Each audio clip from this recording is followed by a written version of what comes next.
अस्सलामुअलैकुम। Software requirements collect करने के बाद रिक्वायरमेंट्स को चेक करना ज़रूरी है, वेरीफ़ाई करना भी होता है कि क्या रिक्वायरमेंट्स कंप्लीट एंड कंसिस्टेंट हैं कि नहीं। तो इस चीज़ को चेक करने के लिए सोर्स एंड सिंक एनालिसिस करते हैं हम। यही आज का टॉपिक है कि सोर्स एंड सिंक एनालिसिस होता क्या है। लेकिन उससे पहले आप मेरे चैनल को सब्सक्राइब कर दें ताकि आगे आने वाली वीडियोज़ आपको आसानी से मिल सकें। सोर्स एनालिसिस, सोर्स क्या होता है? अब ये चीज़ तो मैंने बता दी कि रिक्वायरमेंट्स को वेरीफाई करने के लिए हमें केयरफुल एनालिसिस करना पड़ता है। तो उस चीज़ के लिए दो चीज़ें हैं। पहला सोर्स एंड सिंक। सोर्स क्या है कि सोर्स उस जगह को कहते हैं जहाँ से कोई चीज़ आ रही होती है, जहाँ से किसी एक्टिविटी का आगाज़ हो रहा होता है, यानी कि कोई एक्टिविटी जहाँ से स्टार्ट हो रही होती है, उस जगह को हम सोर्स कहेंगे। स्टेक होल्डर्स अपनी रिक्वायरमेंट्स बताते हैं, अपनी नीड्स, कंस्ट्रेंट जो भी हैं सिस्टम में इंक्लूड करने हैं, वो सारी फंक्शनैलिटीज़ बताते हैं। ये कोई इन्फॉर्मेशन भी हो सकती है या डाटा, कोई इन्फॉर्मेशन या डाटा भी हो सकता है जो कि सिस्टम ने या तो उसको अपने पास रखना है या उस पे आगे काम करना है। तो source of requirements are the origin where corresponding business process is initiated, यानी कि कोई प्रोसेस जहाँ से इनिशिएट हुआ है, स्टार्ट हुआ है, उस जगह को हम क्या कहेंगे? सोर्स।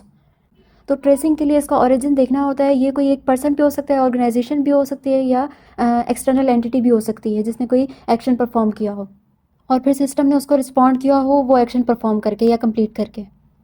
सोर्स क्या है? जहाँ से कोई चीज़ आ रही है, और सिंक वो जगह जहाँ कोई चीज़ पहुँच रही है। सोर्स वो जगह जहाँ से, यानी कि डाटा प्रोड्यूस हो रहा है। सिंक वो जगह जहाँ सर्टेन डाटा या इन्फॉर्मेशन कंज्यूम हो रही है। इसलिए हम कंज्यूम को सिंक भी कह सकते हैं, और सोर्सेज यानी कि input.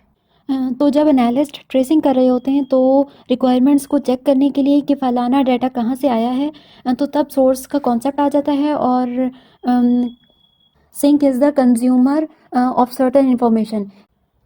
Sync is the consumer of certain information. It is that entity which provides a logical end to a business process. यानी कि जहाँ जिस चीज़ का या जिस एक्टिविटी का आगाज़ हुआ है उसका कोई ना कोई इख्तिताम भी होगा। तो जहाँ पे इख्तिताम होता है उस चीज़ को हम सिंक कहते हैं। Sink of requirements is the concept that help in identifying, यानी कि ये सिंक ऑफ रिक्वायरमेंट्स क्या है कि हमें मदद करती हैं कि हम पहचान सकें, आइडेंटिफाई कर सकें कि कोई पर्सन या ऑर्गेनाइजेशन या एक्सटर्नल सिस्टम जिसने that gets certain functionality from the system, जिसने कोई फंक्शनैलिटी सिस्टम से ली है।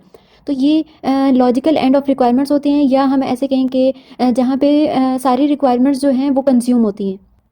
जैसे सोर्स एंड सिंक की आसान लफ्ज़ों में अगर मैं समझाऊँ इसकी एग्जांपल, कि हमारे घरों में जो ये नलके होते हैं उसमें पानी कहाँ से आ रहा होता है, ये इसका कोई ना कोई सोर्स होता है। तो नलकों में पानी, या नल का जहाँ होता है, जहाँ से पानी आ रहा होता है, उसको हम क्या कहेंगे? सिंक। और अगर हम उसको ट्रेस करें तो ये पानी कहाँ से आ रहा होता है? कोई ना कोई कुआँ होगा, बारिश से आ रहा होगा ये पानी, या कोई रिवर या लेक वगैरह होगा, कोई स्ट्रीम होगी। तो ये क्या है? रिवर, लेक, स्ट्रीम, वेल, ये सारी क्या है? सोर्सेज ऑफ वाटर हैं। और जो हमारा टैप है वो, यानी कि नल का, वो क्या है? कि सिंक है। तो ये सोर्स एंड सिंक का रिलेशन होता है। सॉफ्टवेयर इंजीनियर रिक्वायरमेंट्स वैलिडेशन करते वक्त देखता है कि सर्टेन एक्टिविटी का सोर्स और सिंक पॉइंट क्या है। जैसे कोई एक रिपोर्ट है, उसमें कोई ना कोई सर्टेन डाटा या इन्फॉर्मेशन होगी, तो सोर्स ऑफ रिपोर्ट क्या है इसकी? वो डाटा, या वो जिसने वो डाटा एंटर किया है। तो ये दोनों क्या हुए? कि सोर्सेज हो गए। इसी तरह जिस किसी को उस रिपोर्ट की ज़रूरत पड़ी है वो क्या हो गया? हमारा sink of the report.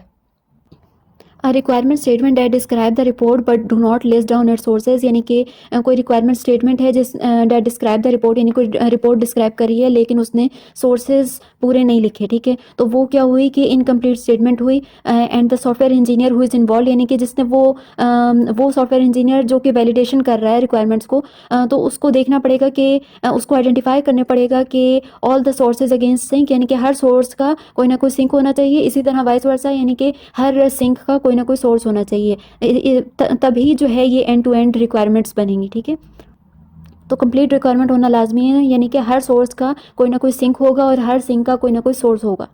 Exam के हवाले से देखें तो सोर्स एंड सिंक, इसमें शॉर्ट क्वेश्चंस आ सकते हैं, यानी कि डेफिनेशन वगैरह पूछी जाती है कि सोर्स क्या होता है, सिंक क्या होता है, या फिर एमसीक्यूज़ के तौर पे आ जाता है। लॉन्ग क्वेश्चन में ये यूजुअली नहीं आता। तो सॉफ्टवेयर इंजीनियरिंग में डाटा सोर्स वो जगह होती है जहाँ से कोई डाटा एक्सट्रैक्ट या कलेक्ट किया जाता है, और डाटा सिंक क्या होती है? वो जगह जहाँ पर डाटा स्टोर किया जाता है या डिपॉजिट किया जाता है। डाटा फ्लो डायग्राम में data sources and data sink जो होते हैं वो रिप्रेजेंट किए जाते हैं एज एन एक्सटर्नल एंटिटीज़।